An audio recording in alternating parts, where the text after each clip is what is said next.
যারা আল্লাহকে বাদ দিয়ে অন্য কাউকে বন্ধু বানাবে তাদের দৃষ্টান্ত হলো কামাসালিল আনকাবুত, তাদের দৃষ্টান্ত হলো তাদের মাকড়সার মতো। মাকড়সার সঙ্গে কেন তুলনা করলেন? দুইটা ব্যাখ্যা এখানে পাওয়া যায়। একটা হচ্ছে প্রচলিত তাফসীরের ব্যাখ্যা, আর একটা হলো আধুনিক ব্যাখ্যা। প্রচলিত তাফসীরের ব্যাখ্যা হলো আমরা আমাদের স্বচক্ষে আমরা দেখতে পাই পৃথিবীতে যত ঘর আছে এই ঘরগুলোর মধ্যে সবচেয়ে দুর্বল ঘর হলো কার বাসা? মাকড়সার বাসা। কিন্তু মাকড়সার বাসাটা দেখতে অসুন্দর না সুন্দর? সুন্দর। এত সুন্দর তার কৌণিক মাপ, যেন স্কেল বসিয়ে বসিয়ে বাসাটা বানাইছে, একটু আঁকা বাঁকা নাই, একটু আঁকা বাঁকা নাই, সুন্দর স্কেল দিয়ে বসানো যেন একটা সুন্দর বাসা। বাসা বানাতেও সময় লাগে নাই, শুধু একটা চক্কর মেরেছে বাসা প্রস্তুত হয়ে গেছে। আবার অন্য একটা প্রাণীর দিকে তাকান, বাবুই পাখি বাসা বাঁধে কোন গাছে? কোন গাছে বলেন? সুনামি, সিডর, আইলা, হারিকেন, নার্গিস, ফনি, সিথ্রান, আর কি আছে? বুলবুল, এই যে কইছে একজন বুলবুল, আমফান। এই যে এত ঝড়, এত সাইক্লোন হয়ে গেল, সব বাড়ি আমার আপনার বাড়ি শুদ্ধ উল্টে যায়, কিন্তু তাল গাছ ঠিক থাকে। তাল গাছের বাসা, সেই বাবুই পাখির বাসাও ঠিক থেকে যায়। বাবুই পাখির মাথা কয় কেজি ওজন? মোটর দানার মতো ছোট্ট একটা ব্রেন তার। সামান্য একটা মোটর দানার ব্রেন নিয়ে কি একটা মেধা আল্লাহ তাআলা দিয়েছেন, বিশেষ জ্ঞান দিয়েছেন। এত সুন্দর করে বাসা বানালো। সেই বাসার মধ্যে আবার কয়েকটা রুম আছে। একটা হলো ড্রয়িং রুম, একটা হলো বেডরুম, আর একটা হলো কমন রুম। কমন রুমে বাবুই পাখি তার ডিমগুলো নিয়ে রাখে, আর বেডরুমে বাবুই পাখি তার বউ নিয়ে শুয়ে থাকে। ড্রয়িং রুমে যখন কোনো মেহমান চলে আসি, দরজায় একটা কলিং বেল চাপে, যখন আসে ডাক দেয়, সঙ্গে সঙ্গে পুরুষ বাবুই পাখি ভিতর থেকে চলে আসে, ঠোঁটের সঙ্গে ঠোঁট মিলিয়ে সালাম বিনিময় করে বলে, বন্ধু এই যে সোফা সেট বসো, ভিতরে যাবা না, বউ শুয়ে আছে, পর্দার নিয়ম ভঙ্গ হয়ে যাবে। আল্লাহু আকবার বলেন। ওয়ালাহু আসলামা মান ফিস সামাওয়াতি ওয়াল আরদি তাওআন ওয়া কারহা। আমার বন্ধুগণ, এটাও বাসা, আবার মাকড়সার বাসাও বাসা। আল্লাহ তাআলা বাবুই পাখির বাসার উদাহরণ দিলেন না। আল্লাহ বলছেন, আল্লাহকে যারা বন্ধু না বানায় অন্য কাউকে বন্ধু বানাবে তাদের দৃষ্টান্ত হলো মাকড়সার বাসার মতো। সামান্য একটা বাতাসেই লণ্ডভণ্ড হয়ে যায়, এটা একটা কারণ। আবার আরেকটা কারণ, আরেকটা আধুনিক ব্যাখ্যা এটা দেওয়া যেতে পারে। সায়েন্স বলতেছে প্রত্যেকটা সৃষ্টির মধ্যে নারী পুরুষ আছে না নাই? ওয়া খালাকনাকুম আজওয়াজা, আমি তোমাদেরকে জোড়ায় জোড়ায় বানিয়ে দিয়েছি। যারা এই বরকতপূর্ণ জায়গায় বসতে পেরেছি, শুকর আদায় করছি, মুহাব্বাতান বলে উঠছি আলহামদুলিল্লাহ। এই মাইকটা ঘুরে দিয়া এই দুটো বক্স আমার দিকে কান ঠিক করো, আর এটা ঘুতাঘুতি বন্ধ করো। কোনো ঘুতাঘুতি না, যে কোনো একভাবে রাখবা। বলি আলহামদুলিল্লাহ। সবাই বলছে আল্লাহুম্মা ইন্নী আসআলুকা আল হুদা ওয়াত তুকা ওয়াল আফাফা ওয়াল গিনা। সবাই বলি আল্লাহুম্মা লাকা আসলামতু ওয়া বিকা আমানতু ওয়া আলাইকা তাওয়াক্কালতু ওয়া ইলাইকা আনাবতু ওয়া বিকা খাসামতু। আমরা আল্লাহ তাআলার শুকর আদায় করে নিলাম। সম্মানিত হাজিরিন, আমার পূর্বে যে তেলাওয়াতগুলো শুনলেন, এই তেলাওয়াত শুধু দেশীয় নয়, আন্তর্জাতিকভাবে স্বীকৃত। যিনি প্রযুক্তির কল্যাণে মোবাইলে যে তেলাওয়াতটা শুনতে পেয়েছেন, সালেহ আহমদ তাকরিম এই দেশের একটি রত্ন। আজকে আমার পূর্বে আব্দুল্লাহ আল মামুন হাফিজুল কোরআন, এই ছেলেটিও গোটা ওয়ার্ল্ডে পুরস্কার নিয়ে এসেছে। সুন্দর সুন্দর তেলাওয়াত দিয়ে, সুরের মূর্ছনায়, সুন্দর তেলাওয়াতের মধ্য দিয়ে আমাদের চিত্তের খোরাক আমরা মিটিয়েছি। শেষ ক্লাসে এসে কিছু কথা আমরা শুনতে বসে আছি। আমরা আল্লাহর প্রতি পূর্ণ আস্থা এনে আসুন আমরা মূল আলোচনার দিকে চলে যাচ্ছি। আমরা বিশেষ করে মুর্তজা হাসান ফয়েজি মাসুম ভাইয়ের মুখ থেকে কিছু কথা শুনেছি। তিনি বলেছেন কোরআনকে এক নম্বর সম্মান করতে হবে। কোরআনকে যারা লালন করে, কোরআনের পেছনে যারা লেগে আছে, কোরআনের ইলম যাদের আছে, আহলুল ইলম যারা, তাদেরকে সম্মান করতে হবে। কিন্তু দুঃখজনক হলো সত্য, কাবার ইমাম কনসার্টের বিরুদ্ধে কথা বললেন, ইমামকে ধরে নিয়ে জেলখানায় ঢুকায় দিল। যদি কাবার ভিতরেও যদি এই অবস্থা হয়, আমার দেশ অন্য দেশে থাকবে না নাকি? এই চিত্র গোটা পৃথিবীতে আছে না নাই বলেন? আছে না নাই? একটা পক্ষ হলো শিরকের পক্ষে, আরেকটা হলো তাওহীদের পক্ষে, একটা হলো আল্লাহর পক্ষে, আরেকটা হলো শয়তানের পক্ষে। দুটো গ্রুপ।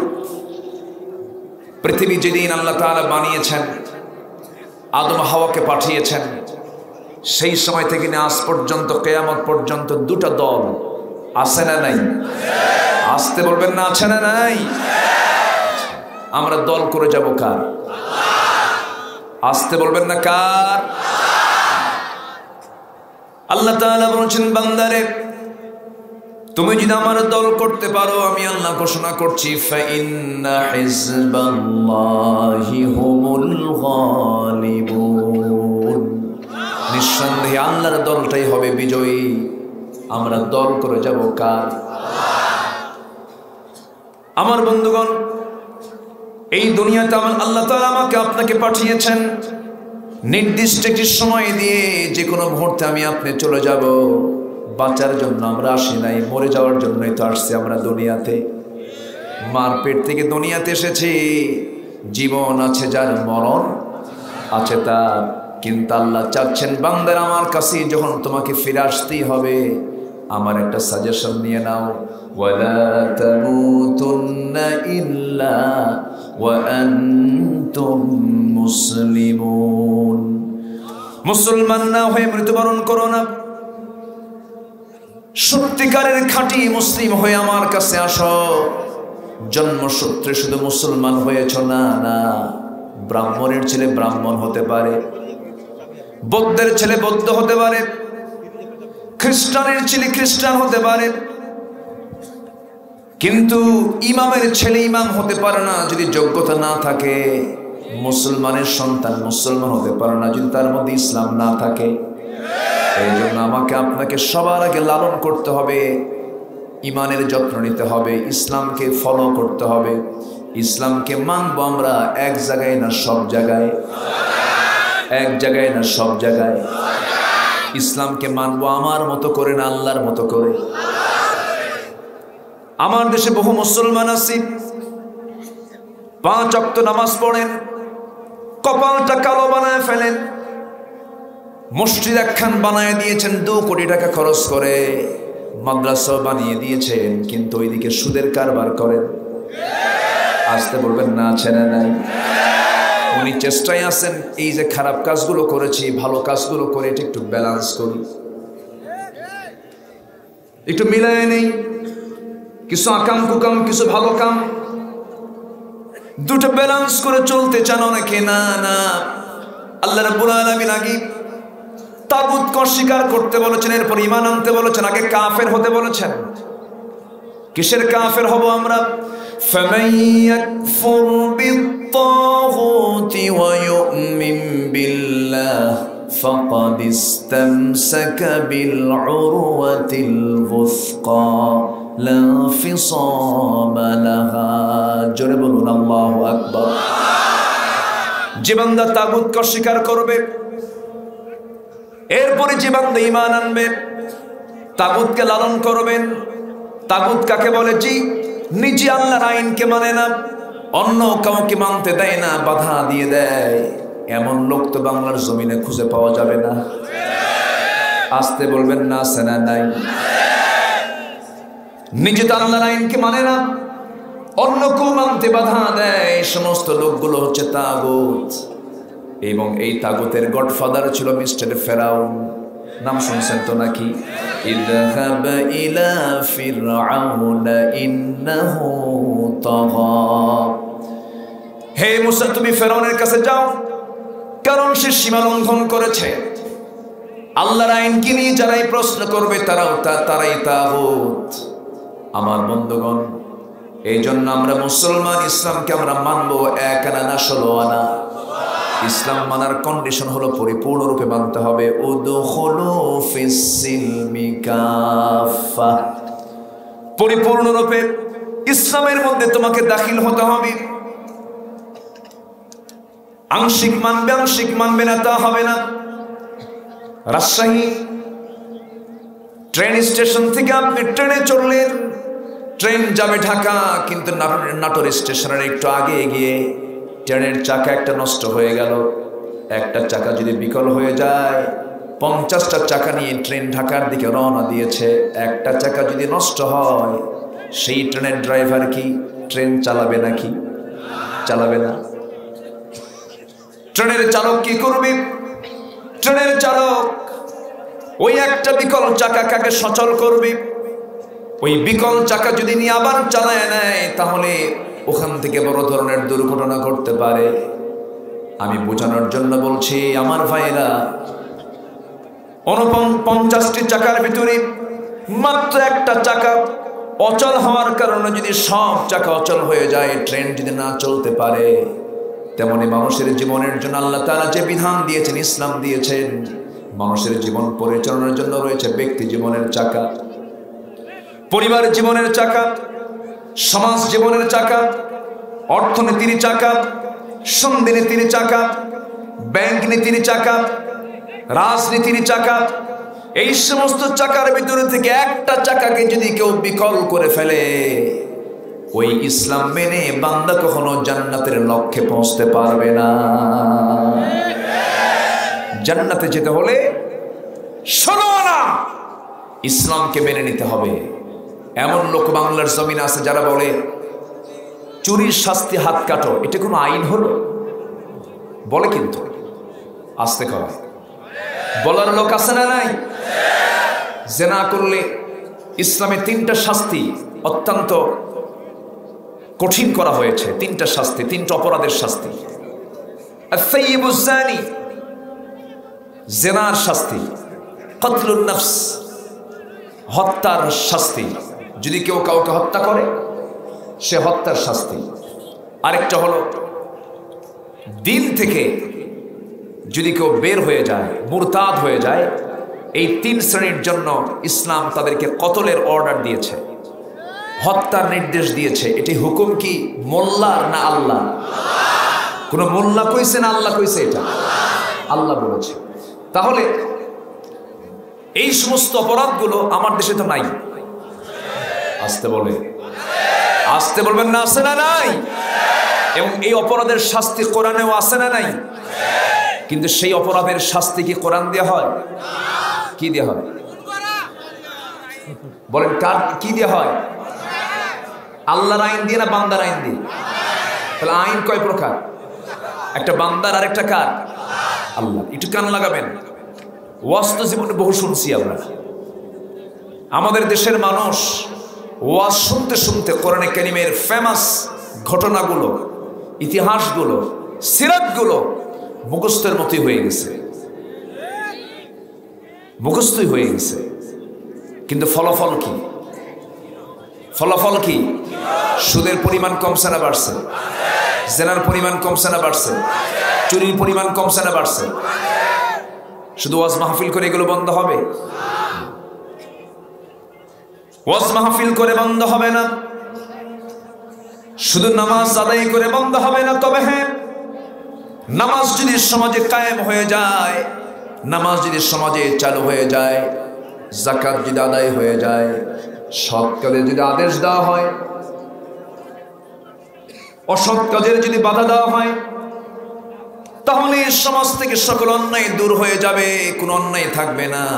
আল্লাহ রাব্বুল আলামিন বলছেন, আল্লাযীনা مكناهم في الأرض أقاموا الصلاة وآتوا الزكاة وأمروا بالمعروف ونهوا عن المنكر ولله عاقبة الأمور جربون الله أكبر দুনিয়ার জিন্দেগিতে আমি যাদেরকে ক্ষমতা দেব যাদের হাতে পাওয়ার থাকবে ওই সমস্ত লোকদেরকে আল্লাহ রাব্বুল আলামিন চারটা কাজ সমাজে চালু করতে বলেছেন। নাম্বার 1 হলো তারা কি করবে? ক্ষমতা পেলেই তারা নামাজকে কায়েম করে ফেলবে, যাকাতটাকে আদায় করে ফেলবে, সৎ কাজের আদেশ দেবে, অসৎ কাজের বাধা দেবে। এই চারটা কাজ যদি সমাজে চালু হয়ে যায় আল্লাহর ওয়াদা সেই সমাজটা হয়ে যাবে জান্নাতের টুকরা। জোরে কোন সুবহানাল্লাহ। নামাজ কি কায়েম আছে? কোনো সমস্যা অসুবিধা? এই কোনো সমস্যা? কি সমস্যা বলেন? আচ্ছা, এত মানুষ বসেছেন, যে যেখানে আছেন কোনো কিছু করার দরকার নেই, শুধু কানটা খাড়া করে রাখবেন বাস। কে সামনে আসলো কে পিছনে বসলো না, গোটা জমিনটা প্রশস্ত খোলা। আলহামদুলিল্লাহ বলুন। কোনো ভলেন্টিয়ারকে কথা বলতে হবে না, যে যেখানে আছেন সেখানে দাঁড়িয়ে বসে যে যেখানে আছেন আমরা কথাগুলো শুনি। সময়টা খুবই অল্প, আজান দেবে হয়তো আর 15-20 মিনিট পর, কিন্তু আজান হলেও আজকে খিতে আমরা সালাতুল আসরটা একটু বিলম্বে পড়ব। কেমন হয় বলেন? আবার ফতোয়া আসবে না তো? আমার দেশে ফতোয়া দেওয়া হয় সমাধানের জন্য না গন্ডগোলের জন্য? আমার কথাটা বুঝলেন? আমার দেশে যে ফতোয়াগুলো দেওয়া হয় সমাধানের জন্য না গন্ডগোলের জন্য? একজন কইল হাত নাভিতে বাঁধা যাবে না, আরেকজন বলল বুকে বাঁধা যাবে না। তাহলে বাঁধা যাবে না কয় জায়গা হলো? বুকেও যাবে না, নাভিতেও যাবে না, তাহলে দুটোই হারাম হলো। এখন সাধারণ মানুষ কোথায় যাবে? আল্লাহু আকবার কপালে। হয়তো আজকে আমি বলতেছি যে আজকে সালাতুল আসরটা একটু আমরা পরে পড়ব, দেখবেন যে এটার বিরুদ্ধে ফতোয়া একটা রেডি করে রাখবে। এরকম কিছু গ্রুপ আছে না নয়? ওদের আসল কাজ নাই, ওরা সুদের বিরুদ্ধে কথা বলে না, ওরা ইকামতের দিনের পক্ষে কথা বলে না। রাষ্ট্র চালাবে আবু জেহেলরা, ওরা দোয়া করবে। মদের ফ্যাক্টরি উদ্বোধন হয়, পীর সাহেবকে দাওয়াত দেয়, এসে দোয়া করে আল্লাহ মদের ফ্যাক্টরিতে বরকত দিয়ে দাও, সিনেমার বরকত দিয়ে দাও। এরকম দোয়া আছে না নয়? সমাজে সকল বেদাত দূর হয়ে যাবে, সকল শিরক দূর হয়ে যাবে, জায়গা মতো ঠিক হয়ে গেলে। জায়গায় ইসলামকে পৌঁছা দিতে হবে। কষ্ট হচ্ছে নাকি আপনাদের? একটু কান লাগান, একটু মনোযোগ দিয়ে আমরা কথাগুলো শুনি। আমাদের মূল টার্গেট হচ্ছে আমরা জান্নাত পেতে চাই না জাহান্নাম পেতে চাই? আমাদের বাপের ভিটা কোথায়? গোদাগাড়ি? ভালো করে কম। আমাদের আসল বাপের ভিটা কোথায়? আমরা কি খাবার খেয়ে আসছি বলেন সবাই? সবাই এই বডিতে কি খাবার খেয়ে আসছি আমরা? জান্নাতে আমরা থেকেছি, জান্নাতের খাবার আমাদের দেহের মধ্যে ঢুকেছে। আদম আলাইহিস সালাতু ওয়াস সালাম তিনি জান্নাতের মধ্যেই ছিলেন, আমার আম্মা হাওয়া আলাইহিস সালাতু ওয়াস সালাম জান্নাতের মধ্যেই ছিলেন। দুনিয়াতে পাঠালেন, দুনিয়াতে পাঠিয়ে দিয়ে আল্লাহ রাব্বুল আলামিন বলছেন বান্দা শোনো, আমি তোমাকে দুনিয়াতে পাঠালাম। قُلْنَا اهْبِطُوا مِنْهَا جَمِيعًا فَإِمَّا يَأْتِيَنَّكُمْ مِنِّي هُدًى فَمَنْ تَبِعَ هُدَايَ فَلَا خَوْفٌ عَلَيْهِمْ وَلَا هُمْ يَحْزَنُونَ জোরে বলুন আল্লাহু আকবার। এই দুনিয়াতে পাঠিয়ে দিলাম, ও আদম হাওয়া তোমরা দুনিয়াতে চলে যাও, আমার হেদায়েতের কিতাব চলে যাবে। এই হেদায়েতের কিতাবকে যারা ফলো করবে তাদের কোনো চিন্তা নাই, তাদের কোনো ভয় নাই। এই দুনিয়াতে আল্লাহ তাআলা আমাকে পাঠালেন, প্রতিনিধি করে পাঠিয়েছেন। কে বলেন? ইন্নী জাঈলুন ফিল আরদি খলিফা, আমি তোমাকে খলিফা করে পাঠালাম। তোমার দায়িত্ব হলো এই দুনিয়াতে কারো গোলামি করা যাবে না, গোলামি করবে কার? ওয়া'বুদুল্লাহ ওয়ালা তুশরিকু বিহি শাইআন ওয়া বিল ওয়ালিদাইনি ইহসানান ওয়া বিযিল কুরবা ওয়াল ইয়াতামা ওয়াল মাসাকিন। জোরে বলুন আল্লাহু আকবার। আল্লাহর ইবাদত করবে, কোন শরীক স্থাপন করবে না, পিতামাতার সেবা করবে, বান্দার হক আদায় করবে। এগুলো সব কার হুকুম? এই সমস্ত হুকুমগুলো যদি মানতে পারো, আমি তোমাকে জান্নাত দিয়ে দেব। তবে হ্যাঁ, জাহান্নাম আমি তোমাকে দেব কিছু অপকর্মের কারণে। যে সমস্ত অপকর্মগুলো তোমার মধ্যে থাকবে, জান্নাত তোমার জন্য বাজেয়াপ্ত হয়ে যাবে। এর মধ্যে এক নম্বর অপকর্ম কি, যেখান থেকে আমি তেলাওয়াত শুরু করেছিলাম, একটু কান লাগিয়ে সবাই শুনুন।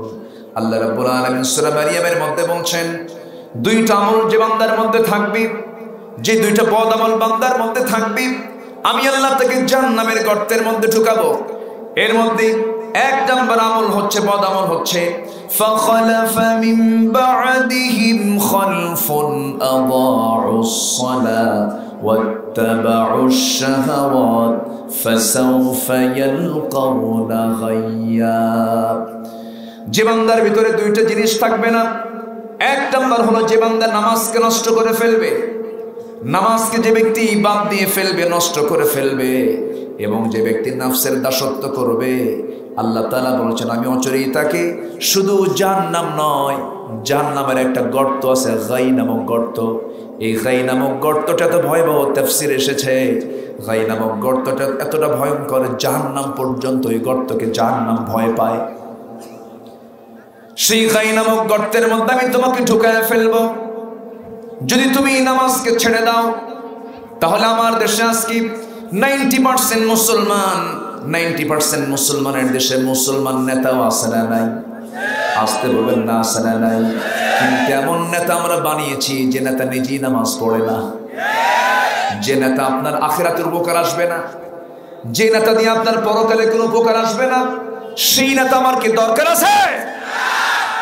দরকার নেই। দলীয় কার্যক্রম চলে, সম্মেলন চলে, মিছিল মিটিং চলে, কিন্তু যে নেতা তার কর্মীকে নামাজের জন্য বলে না, নামাজের জন্য সময় দেয় না, সেই কাজ, সেই দলে সেই নেতা আনুগত্য করাও যাবে না। কারণ যে নেতা নামাজের মতো গুরুত্বপূর্ণ হুকুমকে বাদ দিয়ে ফেলে, যে ব্যক্তি আল্লাহর হক নষ্ট করে, সে আমারও হক নষ্ট করবে। অথচ আল্লাহ রাব্বুল আলামিন বলছেন, শোনো, আমি তোমাকে জাহান্নাম থেকে বাঁচাবো, শর্ত হলো নামাজকে নষ্ট করা যাবে না। জাহান্নামীদেরকে প্রশ্ন করা হচ্ছে, মা সালাকাকুম ফি সাকার ক্বালু লাম নাকু মিনাল মুসাল্লিন ওয়া লাম নাকু নুতঈমুল মিসকিন ওয়া কুন্না নাখুদু মা'আল খাইদিন ওয়া কুন্না নুকাযযিবু বিয়াউমিদ্দিন। জোরে বলুন আল্লাহু আকবার। জাহান্নামীদেরকে বলা হবে, আজকে তোমরা জাহান্নামের মধ্যে কেন? জাহান্নামীরা বলবে, আল্লাহ, জাহান্নামে আজকে প্রবেশ হওয়ার কারণ হলো আমরা দুনিয়াতে 4টা কাজ করে আসি নাই। নাম্বার 1 হলো আজান শুনেছে ঠিক, কিন্তু মসজিদে যাই নাই, নামাজটা পড়ি নাই। তাহলে জাহান্নামে যাবার 1 নাম্বার কারণ কি? না করা, কি না পড়া। সবাই কি নামাজ পড়তে রাজি আছেন? সবাই কি নামাজ পড়তে রাজি আছেন? কয় ওয়াক্ত নামাজ? আসতে বলবেন না, কয় ওয়াক্ত নামাজ? আমার দেশে নামাজি বেশি না বেনামাজি বেশি? হ্যাঁ, বেনামাজি বেশি। নামাজ পড়তে চায় না। আরেকটা প্রশ্ন করব সাথে, আমার দেশে মানুষ বেশি না চোর বেশি? হ্যাঁ, চোর বেশি, তাই তো।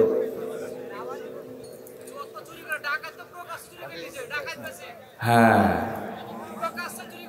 থামেন একটু, আমার বলতে দেন না। আমার বন্ধুগণ, গত বছর মাহফিল ছিল আমার চিটাগাঙে একটা, চট্টগ্রামের মাহফিল সম্পন্ন করে মঞ্চ থেকে নামার সময় দেখি আমার জুতা নাই। মসজিদে যাই, আমি আগে না জুতা আগে? বলেন বলেন বলেন। জুতাটা হাতে নিতে হয়, জুতাটার সামনে না রাখলে নামাজে হয় না। জুতার টেনশনে, জুতা আছে তো সামনে জুতা রাখার পর একবার সেজদার দিকে নজর, একবার জুতার দিকে নজর। বাজারে যাবেন আপনি, সাইকেল রেখে আপনি শুধু এই দিক তাকাইছেন, সাইকেলটা নাই। পাবলিক বাসে উঠেছেন, পকেটে হাত দিয়ে রাখতে হয় না, জেনে কোন সময় পকেটের টাকা চলে যায়। তাহলে মসজিদে গেলে জুতা, মাহফিলের মঞ্চে জুতা, বাসে উঠলে পরে পকেটটা অত্যন্ত সতর্ক নিয়ে থাকতে হয়, রাখতে হয়। প্রত্যেকটা জায়গায় মানুষকে শান্তির মধ্যে না অশান্তির মধ্যে। এই যে আমরা অশান্তির মধ্যে বসবাস করছি, মূল কারণ হলো আমরা 1 নম্বর হক নষ্ট করছি। কার হক? যে ব্যক্তি নামাজ পড়বে সে ভালো হবে, ঠিক কিনা বলেন? মাত্র 5% লোক আমার দেশে নামাজ পড়ে, মাত্র 5% মানুষ নামাজ পড়ে। অথচ নামাজ না পড়ার কি ভয়াবহতা! কিয়ামতের দিন আল্লাহ রাব্বুল আলামিন বান্দাকে প্রথম প্রশ্ন করবেন নামাজ নিয়ে, তোমার নামাজ কোথায়? নামাজের খবরটা কি? রাসূল সব সময়ের জন্য সাহাবায়ে কেরামের সঙ্গে দেখা হলে আগে নামাজের খবরটা রাখতেন। যুদ্ধের ময়দান, যুদ্ধ শুরু হয়ে গেছে, তাও কাদের বিরুদ্ধে? রোমানদের বিরুদ্ধে, রোমান সৈন্যদের বিরুদ্ধে। আমার নবীজি সেই যুদ্ধে অংশগ্রহণ করতে পারেন নাই। 1 লক্ষ সৈন্যের বিরুদ্ধে মোকাবেলা করার জন্য আমার নবীজি বললেন, মদিনার মসজিদ থেকে কোন কোন সাহাবীরা আছো রোমানদের বিরুদ্ধে মোকাবেলায় দাঁড়িয়ে যাবে? সামনে সাহাবীরা দাঁড়ায় গেলেন। আমার নবীজি আস্তে করে সাহাবাদের মধ্যে থেকে একজনকে ডাক দিয়ে বলছেন, যায়েদ এই দিকে আসো, জাফর এই দিকে আসো, আব্দুল্লাহ এই দিকে আসো। এই 3 জনকে ডাক দিলেন। সবার সামনে ডাক দিয়ে সাহাবায়ে কেরামকে লক্ষ্য করে বলছেন, সাহাবীরা, এই যে আমার পালক পুত্র যায়েদ বিন হারিস, আমি তোমাদেরকে সাক্ষী রেখে বলছি, মুতার যুদ্ধে পাঠাবো। 1 নম্বর সেনাপতির দায়িত্ব আমি যায়েদকে দিয়ে দিলাম, জাফরকে আমি বানিয়ে দিলাম 2 নম্বর সেনাপতি, আমার আব্দুল্লাহকে বানিয়ে দিলাম 3 নম্বর সেনাপতি। প্রথম সেনাপতি শহীদ হলে দ্বিতীয় সেনাপতি জাফরের দায়িত্বে চলে যাবে, তার দায়িত্ব যুদ্ধ করার দায়িত্ব সে গ্রহণ করবে, জিহাদের নেতৃত্ব দিবে। 2 নম্বর সেনাপতি শহীদ হলে পরে আব্দুল্লাহ বিন রাওহা। এই 3 জন যদি শহীদ হয়ে যায়, তোমাদের মধ্য থেকে তোমরা যে কোনো একজনকে তোমার সেনাপতি বানায় নিবা। জোরে বলি সুবহানাল্লাহ। আমার নবীজি 3 জনকে সেনাপতি বানানো মানে হলো সাহাবীদের আর নিশ্চিত হতে তাদের কষ্ট হলো না। এই 3 জনের কেউ আর বাঁচবে না, 3 জনে শহীদ হয়ে যাবে। মুনাফিকরা পেছন থেকে এসে বলছে, যায়েদ যুদ্ধে যেও না, তুমি কিন্তু শহীদ হয়ে যাবে, মরে যাবে তুমি। জাফরকে বলা হলো, জাফর তুমি যেও না। এই 3 জন সেনাপতি সিংহের মতো গর্জন দিয়ে বলছে, মুনাফিকের দলেরা শোনো, আমরা যুদ্ধে কেন যাব না? কারণ নাকের মধ্যে আমরা জান্নাতের সুঘ্রাণ পেতেছি। আমার নবীজি 3000 সৈন্য নিয়ে এই 3 জন সেনাপতিকে পাঠিয়ে দিলেন। এই 3 জন আবার পরিবারের কাছ থেকে বিদায় নেওয়ার জন্য রাসূল তাদেরকে অর্ডার দিলেন, যাও পরিবারের কাছ থেকে অর্ডার নিয়ে আসো, বিদায় নিয়ে আসো। যায়েদ বিন হারিস বলছেন, ইয়া রাসূলুল্লাহ, আমি আর যাব কই? আমার যাওয়ার তো জায়গা নাই, আমি আর যাব না, আপনি আমাকে বিদায় দিয়ে দেন। জাফর বিন আবু তালিব আবিসিনিয়া থেকে কয়েকদিন আগেই চলে আসছো, যাও তোমার পরিবারের কাছ থেকে বিদায় নিয়ে আসো। তিনি বলছেন, ইয়া রাসূলুল্লাহ, আপনি যেহেতু বলেছেন সেই জন্য যাচ্ছি, তাছাড়া আমার যাওয়ার কোনো প্রয়োজন ছিল না। বাড়ির দরজায় গিয়ে নক করলেন, দরজা খুলে গেল। সামনে গিয়ে স্ত্রীর সামনে স্বাভাবিক ভঙ্গিতে বসে গেলেন, সন্তান দুটোকে আদর করলেন। স্ত্রীকে আস্তে করে হাতটা টেনে নিয়ে বলছেন, স্ত্রী আমার জন্য দোয়া করো, মুতার যুদ্ধের ডাক এসেছে, আমি হলাম 2 নম্বর সেনাপতি, আমি যেন শহীদ হয়ে আল্লাহর জান্নাতে যেন যেতে পারি। জোরে বলি সুবহানাল্লাহ। এই কথা বলা মাত্রই স্ত্রী বলছেন, আমার স্বামী, আমি আপনার জন্য আজকে এমনটা দোয়া করব না, আপনি শহীদ হয়ে যান তা দোয়া করব না, কারণ যুদ্ধে যাবেন ভালো কথা, শহীদ হয়ে গেলে এই সন্তানগুলো এতিম হয়ে যাবে। আমি আপনার জন্য দোয়া করে আল্লাহ যেন আপনাকে গাজী করে যুদ্ধের ময়দান থেকে আমাদের মাঝে ফিরে আনেন।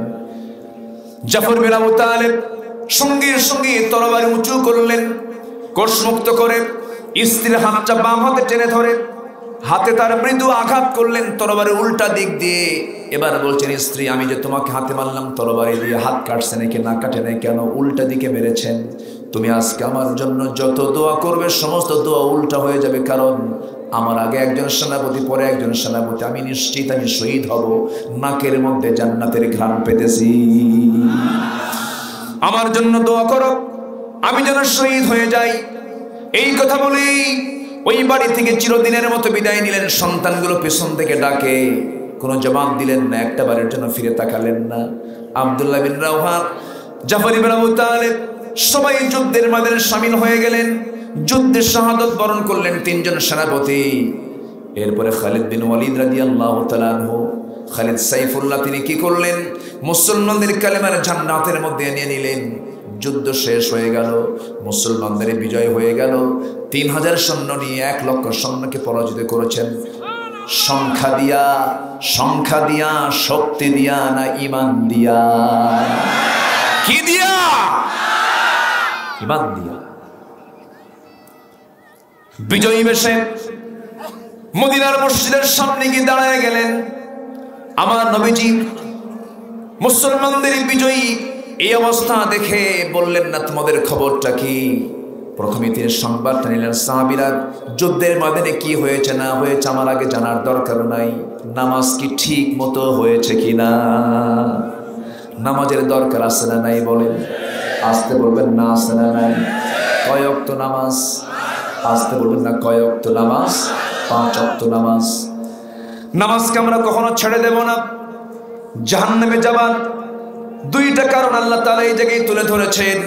1 নম্বর কারণ হলো যারা নামাজকে নষ্ট করে ফেলবে, যারা নামাজকে বাদ দিয়ে ফেলবে, তারা জাহান্নামের গাই নামক গর্তের মধ্যে তারা ঢুকে পড়বে। এই জন্য আজকের থেকে সিদ্ধান্ত নেব, আজকের মাহফিলে যারা এসেছি 5 ওয়াক্ত নামাজ আমরা জীবনে কেউ ছেড়ে দেব না। রাজি আছেন? কারা কারা হাত তুলে দেখান দেখি। জোরে বলি ইয়া আল্লাহ, আরো জোরে ইয়া আল্লাহ। আমাদেরকে 5 ওয়াক্ত সালাত আদায় করার তৌফিক তুমি আল্লাহ দিয়া দাও। জোরে বলি আমিন, আরো জোরে আমিন। নামাজ হলো আমি আল্লাহর অনুগত বান্দার একটা প্রমাণ দিয়ে দিলাম। কারণ সবচেয়ে বড় চোর হলো যে নামাজ পড়ে না, ঠিক কিনা? আমার দেশে মানুষ বেশি না চোর বেশি? এদেশের স্বাধীনতার স্থপতি বঙ্গবন্ধু শেখ মুজিবুর রহমান তিনি বলেছিলেন, মানুষদের স্বাধীন করে পায় তেলের খনি, গ্যাসের খনি, স্বর্ণের খনি, আর আমি পাইছি হলো চোরের খনি। চুরির তো একটা মাত্রা আছে। জাতির শ্রেষ্ঠ সন্তান হলো মুক্তিযোদ্ধা। 2000 মুক্তিযোদ্ধা যারা বেতন ভাতা নিয়েছে, যাদের জন্ম হলো স্বাধীনতার বছরে, তাদের বয়স হলো মাত্র 52 বছর। 52 বছরে যদি ভাতা পায়, তারা যুদ্ধগুলো মারপেট থেকে। আমরা শুনেছি 2023 সাল দুর্ভিক্ষের বছর, শুনি নাই আমরা? দুর্ভিক্ষ কে দিবেন? পৃথিবীর কোন প্রাণীর মধ্যে কি দুর্ভিক্ষ আছে? জলভাগের কোন প্রাণী কি না খেয়ে থাকে? উড়ন্ত পাখিগুলো যে ওড়ে, ওরা কি না খেয়ে থাকে? মানুষও যে আল্লাহ তাআলা বানিয়েছেন না খেয়ে রাখার জন্য। মানুষের যে দুর্ভিক্ষ, এই অপরাধ, এই দুর্ভিক্ষের জন্য অপরাধী আল্লাহ না বান্দা? আল্লাহ না বান্দা? বিগত 10 থেকে 15 বছরে এই দেশ থেকে 14 লক্ষ কোটি টাকা দেশ থেকে পাচার হয়েছে। পাচার করছে কোন পীর সাহেবরা? সম্মানিত ভাইয়েরা, সম্মানিত বন্ধুগণ, হারাম কখনো আরামে থাকা যাবে না। হারাম কখনো টিকবে না। হারাম কখনো হজম হবে না। পাপ বাপকেও ছাড়ে না। নমরুদকে আল্লাহ তাআলা শেষ করে দিয়েছেন, সাদ্দাতকে আল্লাহ তাআলা শেষ করে দিয়েছেন, ফেরাউনকে আল্লাহ তাআলা শেষ করে দিয়েছেন, আবু জেহেলকে আল্লাহ তাআলা শেষ করেছেন। সে আল্লাহ বুঝি নাই? আসতে বলবেন না, আছে না নাই? ফেরাউন তার ক্ষমতাকে পাকাপোক্ত করার জন্য, ফেরাউন নিজে তার ক্ষমতাকে পাকাপোক্ত করার জন্য 2টা জিনিস বন্ধ করেছিল। একটা হলো ধর্ম বন্ধ, আরেকটা হলো শিক্ষা বন্ধ। শিক্ষা বন্ধ করেছিল, ধর্মীয় সমস্ত কিছু বন্ধ করেছিল, আসমানি কিতাবের গায়ে আগুন ধরিয়ে দিয়েছিল। 40,000 শিশুকে তার অবস্থানকে পাকাপোক্ত করার জন্য জীবন্ত হত্যা করেছিল। ইউযাব্বিহুনা আবনাআকুম ওয়া ইস্তাহয়ুনা নিসাআকুম, ছেলে সন্তানগুলোকে জীবিত রেখেছিল, মেয়ে সন্তানগুলোকে, ছেলে সন্তানগুলোকে হত্যা করেছিল, মেয়ে সন্তানগুলোকে জীবিত রেখেছিল। কেন? তার ক্ষমতাকে পাকাপোক্ত করার জন্য। শেষ পর্যন্ত ফেরাউনকে চুবায়া মেরেছেন কে? আসতে বলবেন না কে? সে আল্লাহ আজও আছেন না নাই? আছেন না নাই? নমরুদকে মেরেছেন কি দিয়া? কি দিয়া? সচল না অচল? মজবুত না দুর্বল? ঠ্যাং নাই, পাখাও নাই।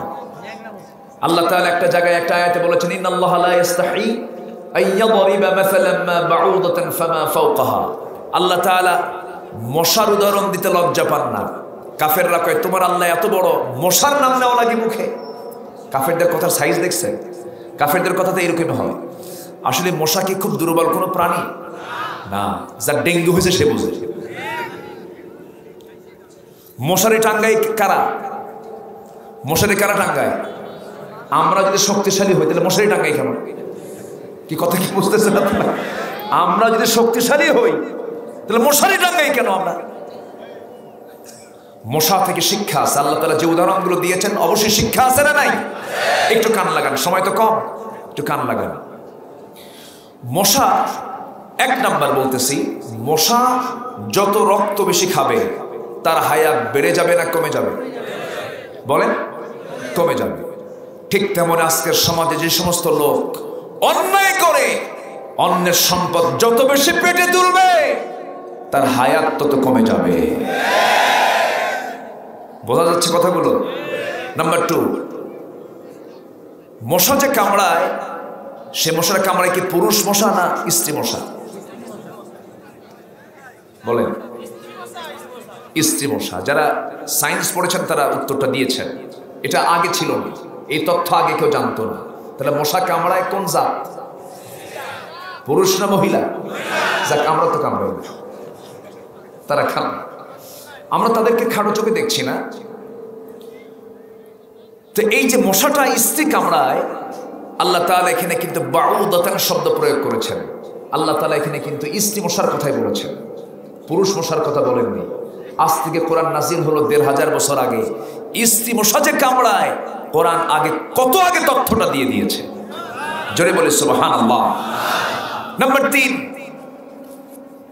মশা রাতের বেলা যখন আমরা ঘুমিয়ে পড়ি, হঠাৎ করে 4-5টা মশা যদি মশারির মধ্যে ঢুকিয়ে থাকে, ঘুম হয়? কি করে? কোথায় গান গায়? কানে আসে। আসলে মানুষ ঘুমায় কোথায়? চোখে না কানে? ভালো করে বলবেন। মানুষের ঘুম হয় চোখে না কানে? কানে। চোখে ঘুমায় না তো মানুষ। চোখে যদি ঘুমায়, কিছু কিছু লোক আছে চাই থাকে ঘুম পাবে, আছে না নাকি?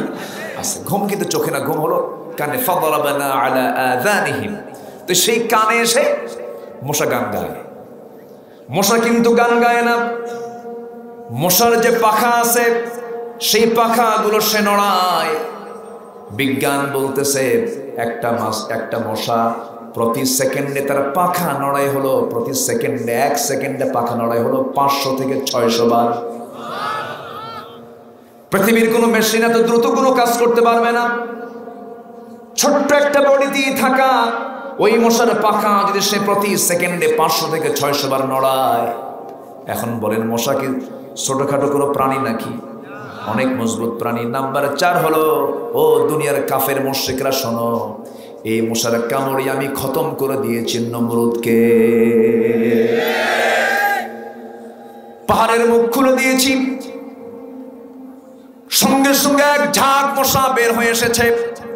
এর মধ্যে সবচেয়ে দুর্বল যে মশা, যার ঠ্যাংটা নাই, পাখাটা অকেজ, এমন একটা মশাকে আল্লাহ তাআলা অর্ডার দিয়ে দিলেন, নাকের মধ্যে ঢুকলো, ব্রেনের মধ্যে ঢুকে গেল, শুধু ভন ভন করে অশান্তির আগুনে দাউ দাউ করে জ্বলছে নমরুদ।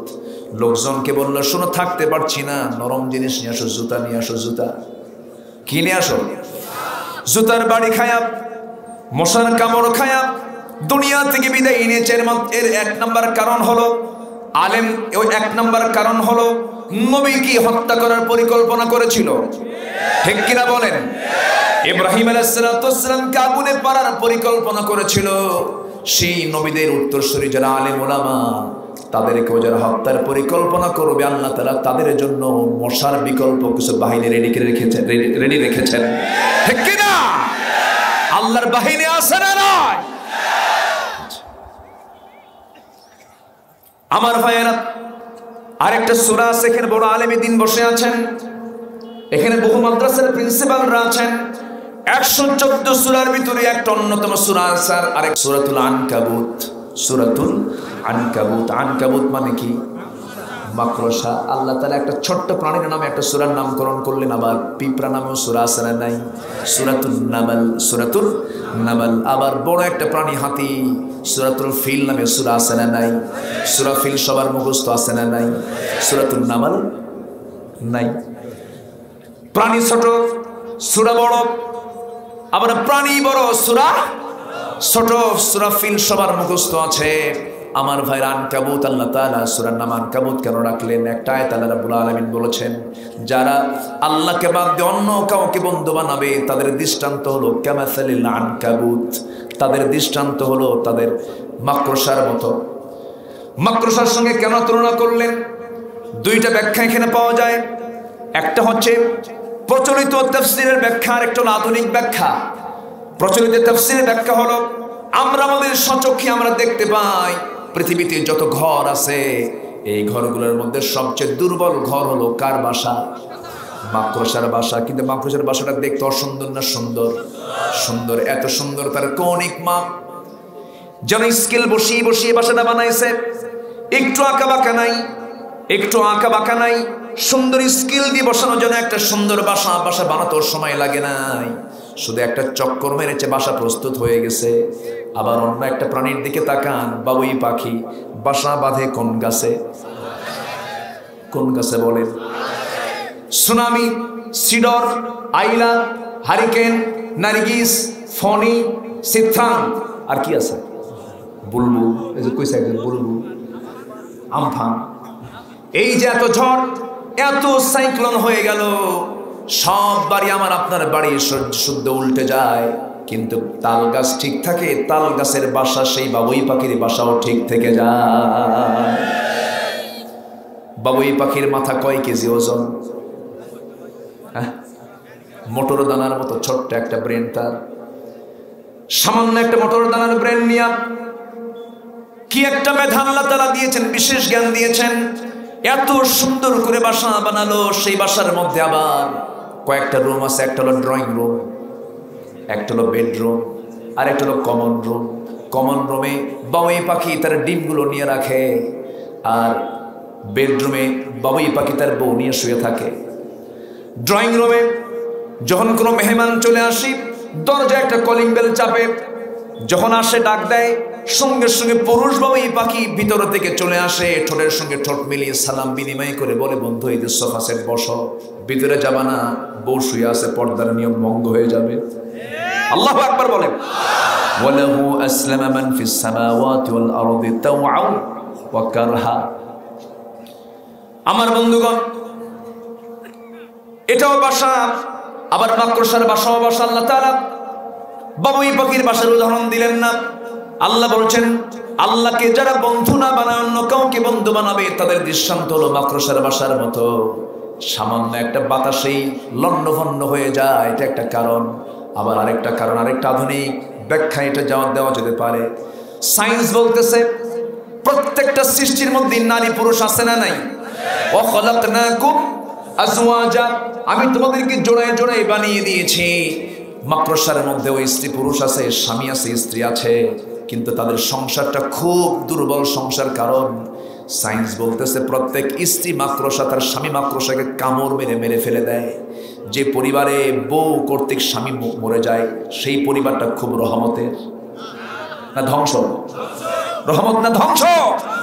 যারা আল্লাহকে বাদ দিয়া অন্য কাউকে বন্ধু বানায় তাদের দৃষ্টান্ত হলো মাকড়সার সংসারের মতো, ঠিক কিনা? আমরা বন্ধু বানাবো কাকে? সবার আগে হক আদায় করবো কার? কি হলো? মুশকিল।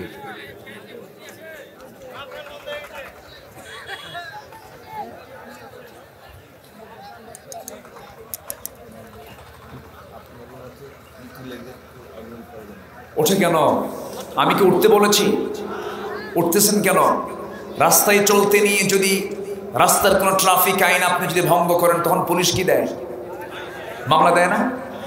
তো শৃঙ্খলা ভঙ্গের অভিযোগে রাস্তায় যদি চলতে গিয়ে আপনি মামলা খান, মাহফিল এসেছি আমরা, এখানেও শৃঙ্খলা রক্ষার দায়িত্ব আছে না নাই? শৃঙ্খলা ভঙ্গ হলে মামলাও আছে না নাই? তাহলে ফেরেশতা কি দেবে? এই আসতে কোন কেন? বসেন, একটু ধমক দিলাম না, সমস্যা নেই, বসেন সবাই, একটু মেহেরবানি করে বসুন। আমিও যাব, আপনিও যাবেন। আমি জানি বিকেলবেলা পেরেশানি থাকে, বাজার থাকে, হাটে ঘাটে ব্যস্ততা থাকে। আপনারা সকল কিছুকে মাইনাস করে আজকের মাহফিলে এসে প্রমাণ করেছেন গোদাগাড়ির মানুষ কোরআনকে ভালোবাসে। বলি আলহামদুলিল্লাহ। এবং এ কথাও বলতে চাই, যে দেশের শেকড়ে ইসলাম ঢুকেছে এই দেশ থেকে ইসলামকে কেউ নির্মূল করতে পারবে না। জোরে বলে ইনশাআল্লাহ।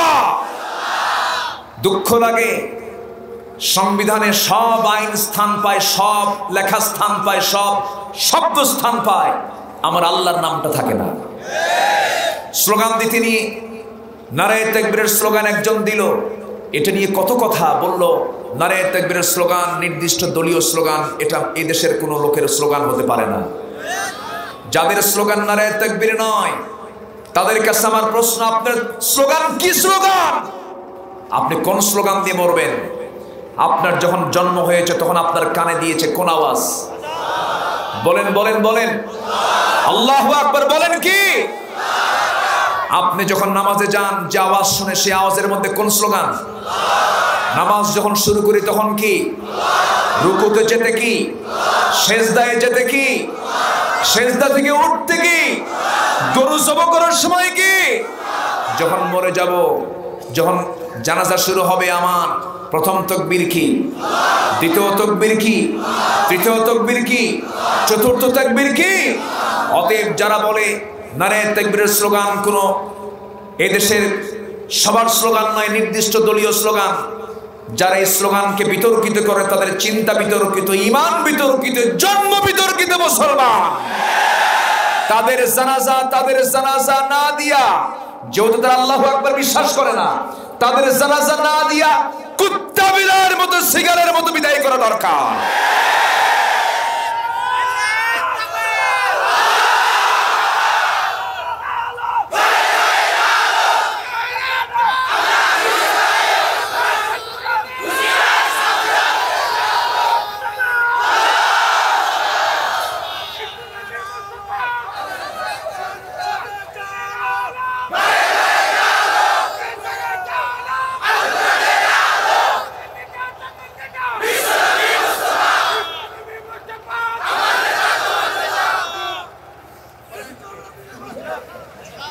ওমর পাইছি, খুঁজে ওমর পাইছি। বলি আলহামদুলিল্লাহ। এই আওয়াজের দরকার আছে না নয়? আল্লাহু আকবারের হুঙ্কারে বদরে বিজয় এসেছে মুসলমানের। অতএব এই হুঙ্কারকে যারা বন্ধ করতে চায় তারাও চল হবে। কষ্ট হচ্ছে আপনাদের? আলোচনা চালাই, জোরে বলি ইনশাআল্লাহ। জাহান্নামের গর্তের মধ্যে ঢুকাবেন আল্লাহ দুটো অপরাধ করলে। নাম্বার 1 হলো কি? নামাজ নষ্ট করলে। নাম্বার 2 হলো ওয়াত্তাবাউশ শাহাওয়াত, যারা নফসের দাসত্ব করবে। কিসের দাসত্ব করবে বলেন? নফসের যারা দাসত্ব করবে আল্লাহ তাদেরকে জাহান্নামের গাই নামক গর্তের মধ্যে ঢুকাবেন। আমরা কি জাহান্নামের মধ্যে যেতে চাই? আমরা কি সবাই জান্নাত পেতে রাজি আছি তো? জান্নাত পেতে হলে আমাকে আপনাকে এই দুইটা অপরাধ ছাড়তে হবে। আজকের থেকে আমরা এখান থেকে সিদ্ধান্ত নিয়ে যাব, আযান শুনবো সব বাদ, নামাজ আগে। রাজি আছেন তো ইনশাআল্লাহ? যে নেতা নামাজের কথা বলবে না, যে নেতা নিজে নামাজ না পড়বে, সেই নেতার মুখে আমরা থুতু মারি। তাদের সঙ্গে আমাদের কোনো সম্পর্ক, কারণ ওই নেতা মানলে পরে কিয়ামতে বিপদে পড়ে যাব, হাসরে বিপদে পড়বো। অতএব ওই সমস্ত নেতৃত্ব আমরা মানতে যাব যে নেতৃত্বে নামাজ আছে, সেই নেতৃত্বে আমরা আছি। জোরে বলি ইনশাআল্লাহ, আর জোরে বলি ইনশাআল্লাহ। ওই খাই নামক গর্তের ভিতরে আরো কিছু সংখ্যক বান্দাকে আল্লাহ রাব্বুল আলামিন ঢোকাবেন। তাফসীরে কুরতুবীর মধ্যে এসেছে আরো 7 শ্রেণীকে আল্লাহ তাআলা সেই জাহান্নামের গর্তের মধ্যে ঢোকাবেন। তার মধ্যে একটা হলো যারা বুড়া জেনাকার। কিছু বুড়া জেনাকার আছে না? নাম্বার 2 হলো যারা সুদখোর। সুদযুক্ত গোদাগাড়ি নাই। এই ওঠেকে ধরেন তো, ধরেন তো ওঠেকে, বসেন না। কি আছে এমন? আমরা তো চলে যাবো, সবাই যাব। আমরা এই মাহফিলটা শেষ করব কিসের মধ্য দিয়ে? দোয়ার মধ্য দিয়ে। নামাজের ওয়াক্ত চলে এসেছে আরো বেশ কিছু আগে, কিন্তু আমাকে উঠাতে একটু দেরি হয়েছে। আমি আসছি আগেই, মেহমান আরো ছিলেন, একটু আগে উঠতে পারলে আমি সময় নিয়ে ভালো করে কথাগুলো বলতে পারতাম। কিন্তু যতটুকু হয়েছে বলি আলহামদুলিল্লাহ, জোরে বলি আলহামদুলিল্লাহ।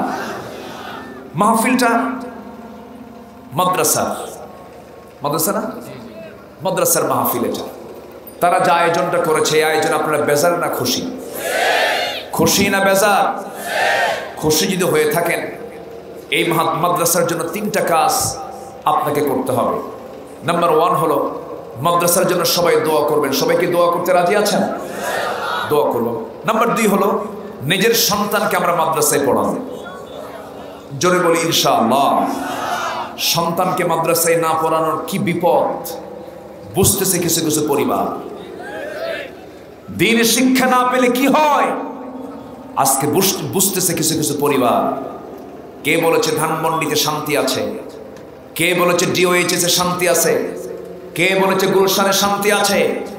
গত বছরের এই সময়ে ধানমন্ডির একটা বাসায় এক মুরব্বী নিজের লাইসেন্সওয়ালা পিস্তল দিয়ে ফেসবুক লাইভে এসে মাথায় বন্দুক ঠেকিয়ে আত্মহত্যা করেছে।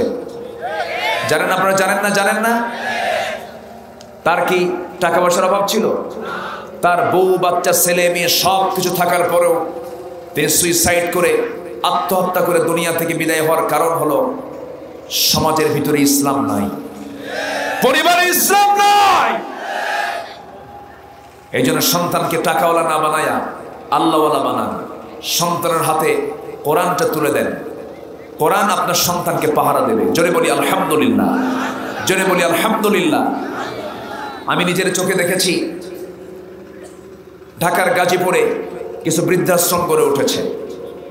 বুড়া মানুষ সেখানে থুয়ে আসে, কিছু কিছু সন্তানরাও আছে আমার দেশে। কিন্তু বৃদ্ধাশ্রম কি ইসলামের দৃষ্টিতে জায়েজ? জায়েজ না হারাম? ইসলাম কি কখনো বৃদ্ধাশ্রমকে জায়েজ বলতে পারে? বাপ মাকে সন্তানের জন্য খেদমত করা কি? আসতে বলে, আরো জোরে, আরো জোরে। ফরজ হুকুম।